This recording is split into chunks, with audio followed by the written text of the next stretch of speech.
오늘도 예배 자리에 나오신 여러분들을 주님의 이름으로 축복합니다. 우리 앞뒤 좌우에 계신 분들과 인사를 나눕시다. 참 잘 오셨습니다. 한 주간도 평안하셨습니까?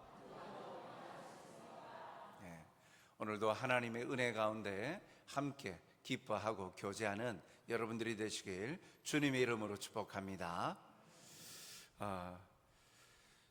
동독과 서독이 이 독일로 통일되기 전에 그런 일이었습니다. 서로 간에 앙심을 가지고 있고 또한 여러 가지 전력 차가 있기 때문에 문화적인 차이도 많이 있었죠. 그리고 특히 체제가 차이가 있습니다. 그런 가운데 이 동독 사람들이 하루는 서베를린 이 서독 진영에 쓰레기를 한 트럭이나 쏟아 부었습니다. 얼마나 황당하겠습니까? 북한에서 오물 풍선이 내려오는 것도 그랬는데 그 서베를린 그 진영에다가 그렇게 쓰레기 더미를 그냥 쏟아 부어놨으니 얼마나 그 마음이, 그리고 또한 황당한 일이죠. 그것을 본 서독 사람들은 화가 나서 어떻게 할까 고심하다가 똑같이 갚아주기보다는 다른 방편을 사용을 하였습니다. 그것은 한 트럭을 쏟아붓는 건 똑같았는데 그 한 트럭에다가 음식을 담아서 음식을 한 트럭을 그쪽 동쪽 진역에다가 쏟아주었습니다. 그리고 그 앞에 다음과 같은 그 팻말을 붙여 놓았습니다. 사람들은 자기에게 있는 것을 준다. 참 시사하는 바가 많죠. 그 말에 의하면 서독 사람들은 쓰레기로 가득 차 있어서 쓰레기만 주지만 우리에게는 당신들을 향한 따뜻한 마음이 있다. 당신들이 먹지 못하는 음식을 우리는 베풀고자 한다. 우리는 이만큼 음식이 넘친다. 그것 하나로 이 동독 사람에게 그 마음을 전달하였다라는 일이 있습니다. 참 자기가 가지고 있는 생각, 자기의 관점에 따라서 사람들은 살아갑니다. 오늘 읽었던 이 본문은 사실 이스라엘 백성들의 이야기이기도 하지만 그 주인공으로 나오는 발람이나 발락은 이스라엘 사람들이 아닙니다. 이방인들입니다. 모압 왕 발락, 그리고 메소포타미아 주술사였던 발람, 이름이 비슷하죠. 그런데 이 모압 사람 그리고 메소포타미아 사람 주술사, 이 이방인들의 모습 속에서 또 역사하시는 하나님, 그리고 이들의 모습에서 우리의 모습은 있지 아니한가 함께 돌아보면서 오늘도 하나님께서 이 말씀을 통해 주시는 교훈들을 각자 확인하시고 또 적용하시는 시간이 되었으면 좋겠습니다. 먼저 오늘 이 사건들은 이 모압 쪽으로 이스라엘 백성들이 출애굽하여서 이제 가나안 땅으로 들어가려고 하는데 이 모압 왕이 소문을 들어왔던 것이죠. 그래서 어떻게 하면 저들을 멈추게 할까? 그래서 뛰어나다, 그 당대에 뛰어난 술사였던 발락을 초청을 합니다. 멀리 있는 모압에서부터는 메소포타미아까지 거리가 굉장히 멉니다. 그 주술사를 초청을 해서 이스라엘 백성들을 저주하게 합니다. 주술사니까 저주를 내리면 저주가 임한다라고 이 모압 왕 발락은 생각을 했던 것이죠. 그래서 그를 초청하여서 이제 이 이스라엘 백성들을 저주하려고 이 바알 산당으로 올라갑니다. 이 모습 속에서 이 장소에 제한되는 그릇된 신앙을 먼저 발견합니다. 그건 모압 왕 발락을 통하여서 장소에만 국한되고 있는 그의 신앙을 발견합니다. 민수기 22장 41절 상반절을 보면 아침에 발락이 발람과 함께하고 그를 인도하여 바알의 산당에 오르매, 바알의 산당으로 주술사 발람을 데리고 갑니다. 이 데리고 가는 이유가 있죠. 이 이스라엘 사람들은 모르지만 가나안 족속, 가나안 땅, 그 옆에 있는 이 모압 땅도 마찬가지 바알 신을 섬겼어요. 바알 신, 농사를 지배하는 신이라고 그 가나안 땅 지역에서 살고 있던 사람들이 섬기던 신입니다. 물론 사람들이 지어낸 그러한 우상이죠. 그런데 이 바알 산당이 산 꼭대기 높은 곳에 있어요. 그래서 이 주술사 발람을 이 바알의 산당으로 데려가는 이유는 그 가장 높은 곳에 있으니까 그곳에서 이 이스라엘 백성들을 관망할 수 있는 거예요. 어디쯤 오고 있나, 어떻게 하고 있나 관망할 수 있는 좋은 위치이기 때문에 주술사 발람을 바알의 산당으로 데리고 올라갑니다. 둘째 이유는, 가장 이것이 크죠. 둘째 이유는 발락 왕이 생각할 때 자기가 섬기는 바알 신당에서 저주할 때 가장 그 효력이 클 것이다 라고 생각한 겁니다. 바알 신을 섬기는 그 신당, 산당에서 영험한 기운이 흘러내려서 이곳에서 저주하고 행하는 모든 것이 가장 크게 효력을 발휘할 것이다 라고 생각을 하여서 이 주술사 발람을 이 바알 산당에 데리고 올라간 것입니다. 이처럼 우상 숭배하는 자들은 그들의 신앙에 특별한 장소적인 영향을 받고 있는 것을 볼 수 있습니다. 그곳에만 가면 영험한 기운이 있다 라고 생각을 하는 것이죠. 자신들의 목적을 위해 제사가 이루어지는 곳에서의 이 종교적인 의식이 효력을 발할 것이다 라고 믿는 것입니다. 성도 여러분, 그렇다면 우리는 이들과 이 왕과 다릅니까? 어떻습니까? 달라야죠. 확연히 달라야 되죠. 왜냐하면 이들이 숭배하고 있는 바알 신은 사람이 만들어낸 우상일 뿐입니다. 허상입니다. 인간의 사고에 갇혀 있고 불안함을 달래주기 위하여서 사람들이 상상으로 만들어낸 신이에요. 실체가 없어요. 그런데 사람들이 상상으로 만들어 놓고 바알 신이라고 우리의 농사를 지배해주고 풍요롭게 만든다라고 믿고 그렇게 섬기고 하는 것일 뿐입니다. 그러나 우리가 믿는 하나님은 어떠한 분이십니까? 유일하신 분이십니다. 전능하신 분이십니다. 능력이 다함이 없으신 분이십니다. 그래서 세상을 창조하셨습니다. 지금도 살아서 역사하시는 분이십니다. 무소부재, 안 계시는 곳이 없는, 모든 곳에 편만하신, 인간의 상상으로 생각으로는 도무지 경험하거나 받아들일 수 없는 그러한 무한한 능력의 창조주이십니다. 그렇기에 사람이 내가 인식하든 인식하지 아니하든 하나님은 살아서 지금도 그 선하신 뜻을 위하여 역사하시고 계시죠. 그리고 우리의 간구와 소원을 이미 알고 계십니다. 그런데 사람의 인식 여부로 인해 하나님의 역사와 살아계심을 제한시키려는 어리석음이 우리들에게 있다라는 겁니다.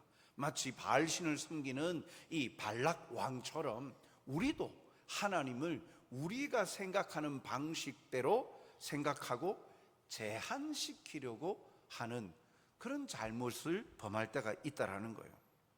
하나님의 자녀된 우리는 때론 우리의 소원과 간구가 이루어지지 않을 때는 하나님이 계시지 않는 것처럼, 하나님이 우리에게 일어나고 있는 일을 모르시는 것처럼 착각할 때가 많습니다. 그래서 하나님이 모르시기에 우리와 함께 하지 아니하시고 떠나 계시는 것처럼 그렇게 여길 때가 많죠. 왜요? 우리 생각대로 이루어지지 않으니까. 그러니까 우리 생각대로 이루어지지 아니하면 그것은 있는 것이 아니라 없는 것으로 여겨버린다는 거예요. 내가 느끼지 못하는 것은 없는 것으로 착각할 때가 많다라는 겁니다. 하나님의 존재와 하나님의 역사에 대해서도 그러한 거예요. 거기에다 그럼에도 불구하고 하나님은 어디에든 계시는 분 아닙니까? 그런데 하나님의 영향력은 교회당 안에서만 힘이 있고 우리의 직장이나 가정이나 삶의 터전에서는 그러한 힘이 없으신 분처럼 여기며 산다라는 거예요. 그렇게 의식하면서 살아갈 때가 참 많다라는 거예요. 또한 신앙과 삶을 분리시켜서 일상생활에서는 하나님의 주되심을 인정하지 아니하고 내가 주인이 되어서 살아갈 때가 많습니다. 신앙적인 부분은 하나님의 말씀이 교과서이고 일상의 생활과 일상 터전에서는 나의 경험과 판단 그리고 세상의 정보가 교과서가 되어 생활한다라는 사실이죠. 하나님의 존재와 하나님의 영향력을 이렇게 제한시킬 때가 많다는 거예요. 하나님은 영적인 부분, 신앙적인 부분, 종교적인 부분에만 역할을 하시지 내 미래나 내 현재의 삶이나 먹고 마시는 것이나 그리고 직장 생활을 하고 관계하는 모든 부분에서는 과학적이고 세상에서 말하고 있는 탑 지식이 말하고 있는 그러한 정보나 그러한 흐름, 트렌드나 그런 것들이 더 교과서다. 하나님의 말씀은 진부하다. 과거의 이야기일 뿐이고 이런 정신적인 영적인 영역의 부분만 감정적인 부분만 책임지는 부분이지 일상의 삶에는 아무 도움도 주지 않는다 이렇게 생각하면서 신앙적인 부분에만 교과서로 말씀을 적용하려고 하고 우리의 삶의 터전에서는 말씀보다는 정보, 세상에 말하는 브랜드 가치 이런 것에 더 마음을 쏟고 그것을 본보기 삼아서 살아가려 한다라는 거죠. 그래서 모든 일을 판단하고 진행할 때 내 뜻대로 하려고 합니다. 산당에서만 영향력을 행사하는 바알처럼 하나님도 교회당에서만 영향력을 행사하고 장소가 바뀌면 아무런 영향력을 행하지 않는 것처럼 대접하고 있지는 않습니까? 오늘 이 발락 왕의 모습 속에서 장소에만 국한시키는 장소에 제한되는 이 신앙이 우리에게도 있지는 않는가 한번 생각하게 합니다. 하나님의 자녀된 우리는 달라야 하지 않겠습니까? 모든 영역의 주인이 하나님이시잖아요. 모든 영역에 하나님의 주권을 인정하는 자로서 우리의 직장이든 가정이든 일터이건 우리의 신앙의 영역이건 모든 영역에서 주인은 하나님 되심을 인정하고 하나님의 뜻을 쫓아 살아가는 신실한 하나님의 백성들이 되시길 주님의 이름으로 축복합니다. 둘째로 우리가 살펴볼 이방인들의 모습 속에서 그릇된 모습, 두 번째는 자기 중심적인 그릇된 신앙입니다. 술사 발람의 모습 속에서 발견합니다.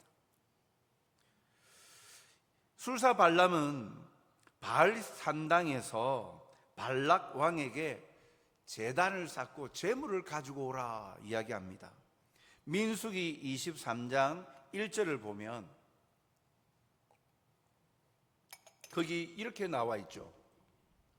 나를 위하여 제단 7을 쌓고 수송아지 7마리와 7마리를 준비하소서 하며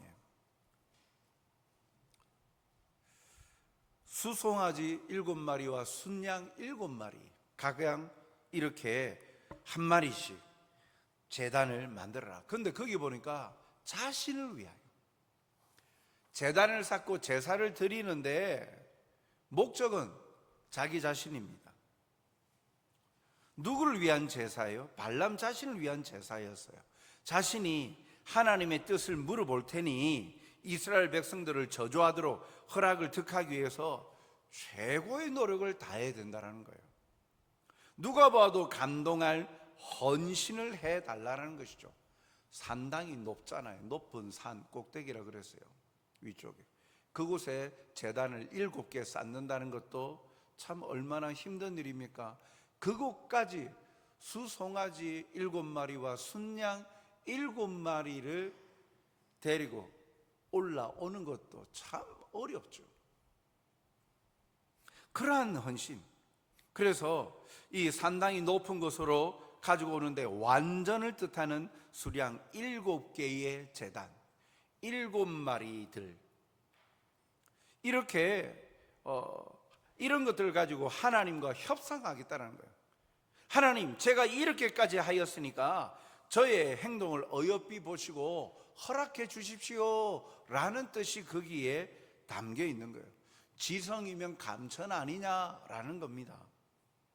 그런데 4절 한마디로 보니까 발람이 아뢰되 내가 7 제단을 쌓고 각 제단에 수송아지와 순양을 드렸나이다.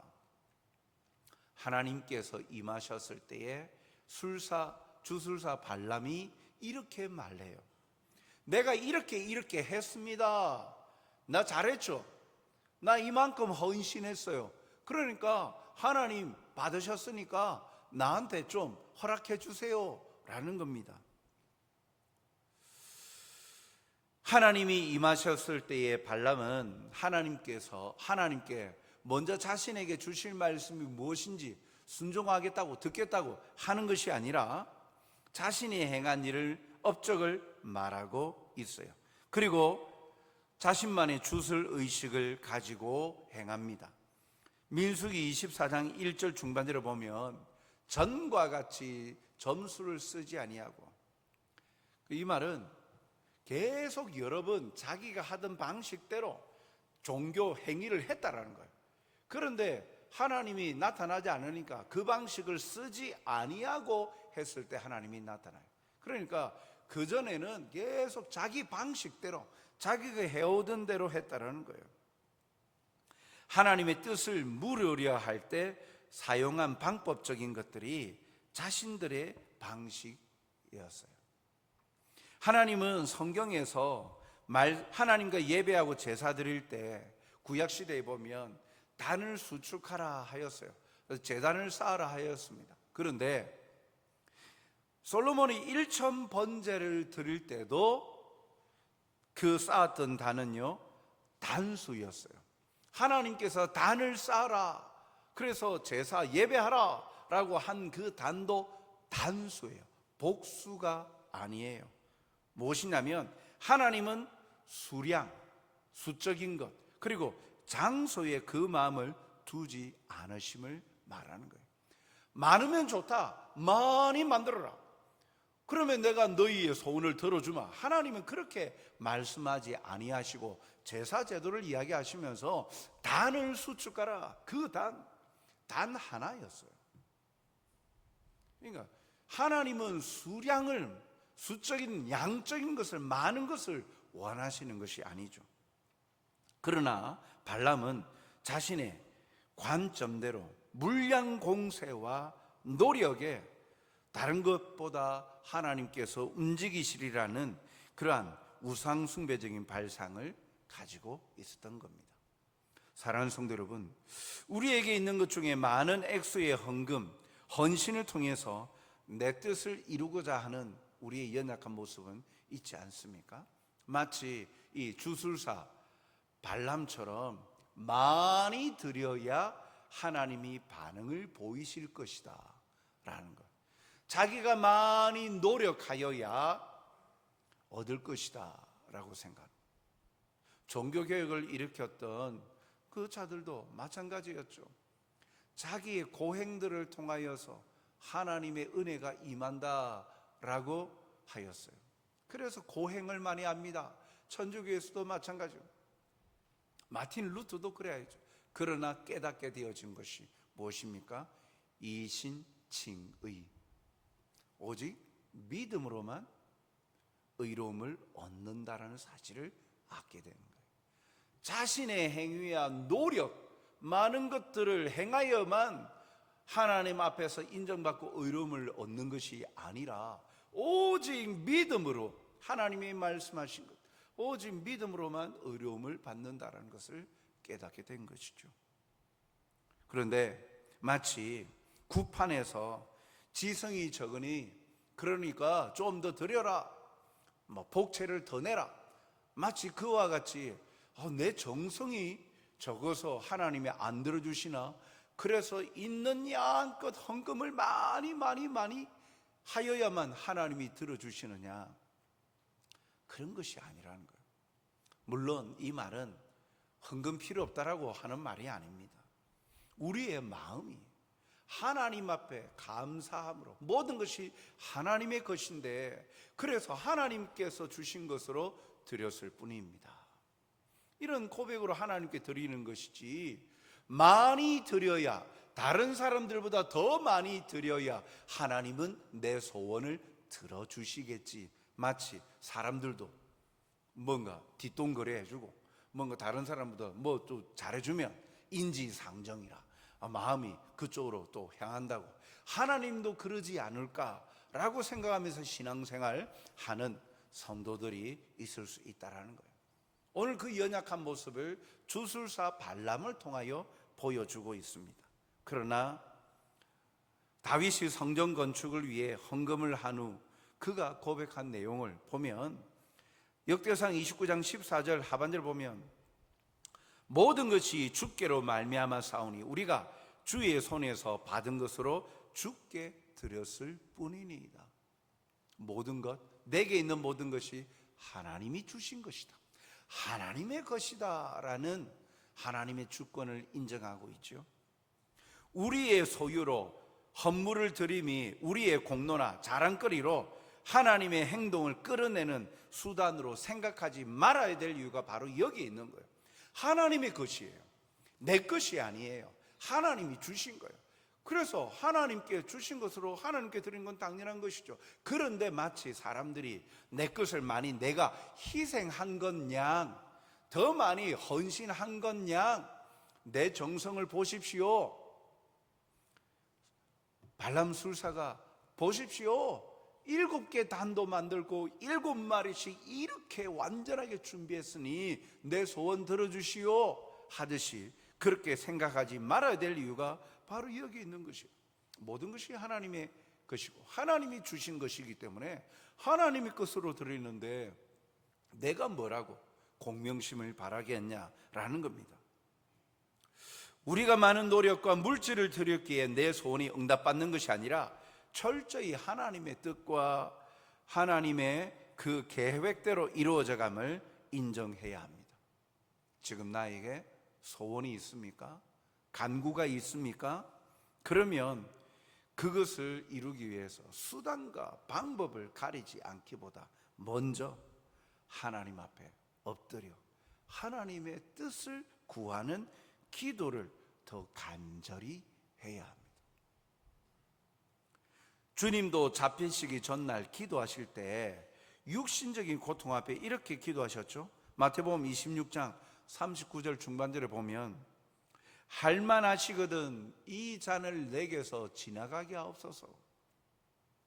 인간의 몸을 가지고 계신 예수님에게 십자가 고통, 죽음은 너무나도 힘든 거예요. 너무나도 힘든 거예요. 그래서 예수님은 그 전날 밤에 하나님 앞에 기도하기를, 이건 내가 경험하지 않고 지나가게 해주세요, 다른 방법 없습니까? 그렇게 기도한 것이죠. 그만큼 고통스러웠다는 거예요. 그런데 주님은 이내, 그러나 내 뜻대로 하지 마시고 아버지의 원대로 뜻대로 하옵소서라고 기도하셨죠.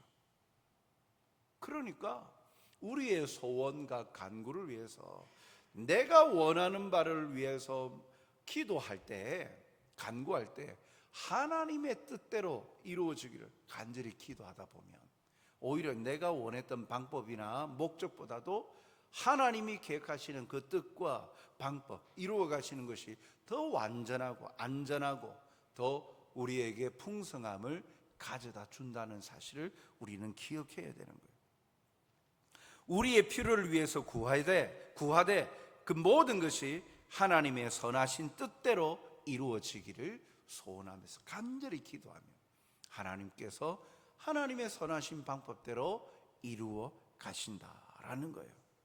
오늘도 나의 노력과 헌신이 아니라 나의 뜻을 이루는 전부로 생각하는 이 착각에서 벗어나 오직 하나님의 뜻과 방법대로 살아가는 성도들이 되시길 주님의 이름으로 축복합니다. 자기 중심적인 그릇된 신앙이 아니라 하나님의 방법을 알려하고 하나님의 뜻을 알려하고 하나님 앞에 기도함으로 하나님의 뜻을 구하여서 풍성한 위로와 은혜를 얻는 복된 여러분들이 되시길 주님의 이름으로 축복합니다. 그런데 오늘 본문의 놀라운 사실 한 가지는 이런 주술적이고 자기 중심적인 그릇된 모습 속에서 하나님이 주술사 발람 앞에 나타나셨다라는 거예요. 23장 4절 상반기를 보면 하나님이 발람에게 임하시는지라, 이 말씀만 보면 효과가 있네, 이 주술적인 방법에도 하나님이 나타나시네, 그렇게 볼 수 있겠지만 이내 이후의 내용을 보면 아닙니다. 하나님이 목적이 있으셔서 발람에게 나타나신 것이죠. 5절 말씀을 보니까 여호와께서 발람의 입에 말씀을 주시며 이르되 발락에게 돌아가서 이렇게 말할지니라. 지금 발람이 하는 게 뭐예요? 이스라엘 백성들을 저주하게 허락해달라, 그 허락을 득하기 위해서 주술사 발람은 지금 주술적인 행위를 하고 있던 거였어요. 그런데 하나님은 주술사 발람 앞에 나타나셔서 하실 말씀이 있었어요. 이 발람에게, 발락 왕에게 가서 이렇게 말해라, 그 말씀을 주시려고 하신 것이죠. 하나님은 어떤 계획을 가지고 계신지를 보여주시는데 8절에 보면 이 발락 왕에게 가서 하는 말입니다. 발람이 하나님이 저주하지 않으신 자를 내가 어찌 저주하며 여호와께서 꾸짖지 않으신 자를 내가 어찌 꾸짖으랴. 주술사 발람이 모압 왕 발락에게 한 말이에요. 무슨 말입니까? 하나님이 나타나셔서 주술사 발람에게 하는 말이 한마디로 이스라엘을 저주하겠다고? 안 돼. 이스라엘은 내 백성이야. 나는 그 백성을 위하여 축복을 한단다. 축복해주라. 하나님은 이스라엘 백성들, 자신의 백성이고 축복의 대상임을 이방인들에게 보여주었어요. 그래서 이스라엘을 향한 축복의 말을 전달하게 한 것이죠. 그게 얼마나 부러웠던지 주술사 발람은 이런 말을 합니다. 민수기 23장 10절 하반절에 보면 나는 의인의 죽음을 죽기 원하며 나의 종말이 그와 같기를 바라노라. 의인, 이스라엘 백성을 말하는 거예요. 하나님을 만나보니까 하나님께서 전폭적으로 이스라엘 백성들을 사랑한다, 축복한다고. 어찌 감히 꾸짖으려고 하냐고, 어찌 저주하려고 하느냐고. 되지도 않는 말 하지 마라. 내 백성이야. 하나님의 전폭적인 지지, 하나님의 전폭적인 축복을 받는 백성. 그러니까 메소포타미아 사람 주술사 발람은 그 말을 듣는 순간 마음속에 나도 이스라엘 백성이 되고 싶다. 그래서 나도 이스라엘 백성 공동체에서 있다가 그 의인의 죽음을 맞이하고 싶다. 하나님의 축복을 받으면서 그렇게 살다가 죽고 싶다. 그 말이에요. 얼마나 부러웠으면 그렇게 말합니다. 사랑하는 성도 여러분, 하나님의 자녀들이 이처럼 이방인들도 부러워하는 삶이라는 사실이에요. 하나님의 백성이라는 것, 하나님의 자녀라는 사실은 이렇게 이방인들도 부러워하는 대상이라는 거예요. 누구도 하나님의 사랑에서 끊을 수 없는 하나님의 영원한 사랑과 은혜를 입는 자들입니다. 한순간 이 땅에서 받는 고통, 고난 때문에 하나님이 계시지 않는 것처럼 믿지 않는 사람들도 떵떵거리고 잘 사는데 왜 우리는 하나님을 믿는데 일도 잘 풀리지도 않고 왜 이렇게 힘들고 어렵게 살아갑니까? 라는 한순간의 고난과 피해로 인해서 늘 베푸시는 하나님의 돌보시는 은혜와 사랑이 없는 것처럼 착각하고 살 때가 많지만, 그래서 우리의 그 신분을 숨기려 하고 그리스도인이다, 성도다, 교인이다, 이걸 세상에서 숨기려고 하는 우리의 연약한 부분이 있지만, 그러나 오늘 이 말씀을 통해서 이방인 속에서도 역사하시는 하나님의 말씀을 통해 우리에게 들려주시는 건, 그럼에도 하나님은 자신의 백성을 포기하지 아니하시고 선하신 손길로 끝까지 축복하시고 생명의 길로 이끄시는 분이시다. 이방인도 부러워하는 모습을 통해 우리에게 말씀하고 계시는 거예요. 품 안에 있을 때는 모르는데 품 안을 벗어나게 되면 알게 되는 고마움과 감사가 있음을 기억해야 합니다. 또한 이 발람의 모습을 통해 우리가 도전받는 또 한 가지는요, 12절에 보면 발람이 대답하여 이르되 여호와께서 내 입에 주신 말씀을 내가 어찌 말하지 아니할 수 있으리까. 이방인 주술사입니다. 그런데 이 이방인 주술사도 하나님이 주신 말씀을 자기가 말을 해야 된다. 자기에게 주신 말씀을 자기는 말할 수밖에 없다라고 고백하고 있어요. 이걸 통해 우리가 깨닫게 되어지는 건 무엇입니까? 하나님의 백성 자녀된 우리에게 하나님의 성경 말씀을 주셨어요. 성령이 내주하심으로써 끊임없이 하나님이 어떠한 분이신지 우리에게 가르쳐 주시고 알려주십니다. 우리에게 알려주신 것을 우리는 말하지 않고 입을 닫고 있다? 이방인보다도 못한 거예요.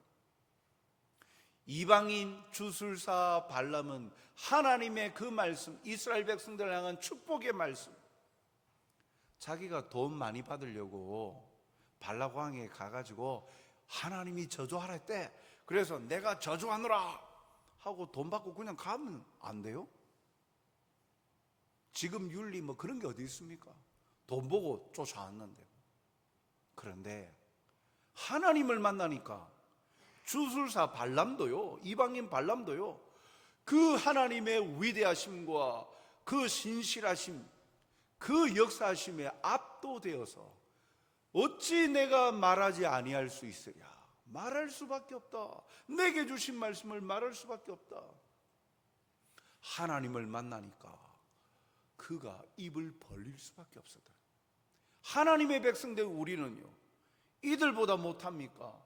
우리의 사랑, 하나님께서 우리를 향한 사랑이 큰데 왜 우리가 수치스럽게 여기고 입을 다물고 있습니까? 하나님의 사랑을 말하지 않습니까? 말하는 건 당연한 거예요. 들려주신 말씀을 전하는 것은 당연한 하나님의 백성의 삶의 고백 아니겠습니까? 우리가 경험하고 우리가 누리고 있는 것을 자랑하잖아요. 그런데 우리가 누리고 경험한 것을 왜 부끄러워합니까? 고통 때문에요.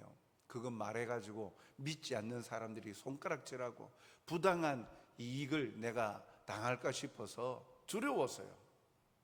그런데 이방인 주술사 발람은 말하지 아니할 수 없다라고 말합니다.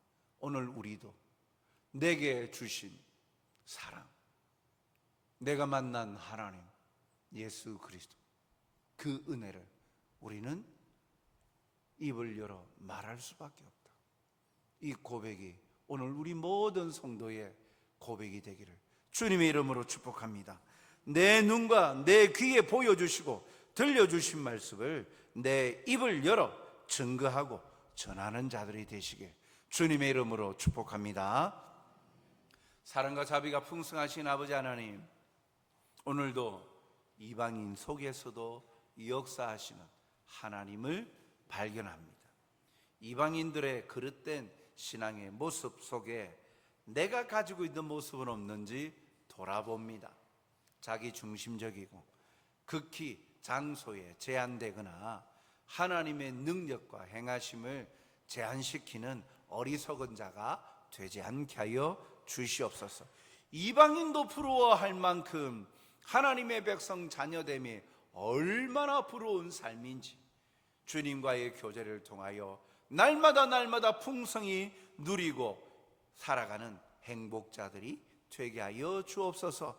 내가 누리고 경험한 것을 입을 열어 고백하고 말하고 증가하는 자들이 되어서 하나님의 나라를 확장시켜가는 일에 함께 쓰임받는 성도들이 되게 도와주시옵소서. 오늘도 삶의 무게와 또 질고들로 인하여 힘들어하고 버거워하는 성도들이 있습니까?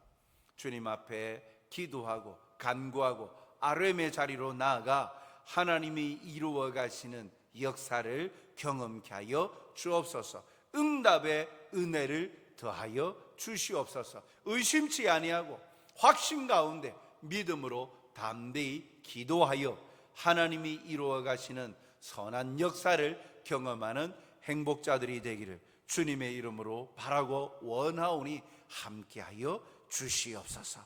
감사하오며 예수님 이름으로 기도하옵나이다. 아멘.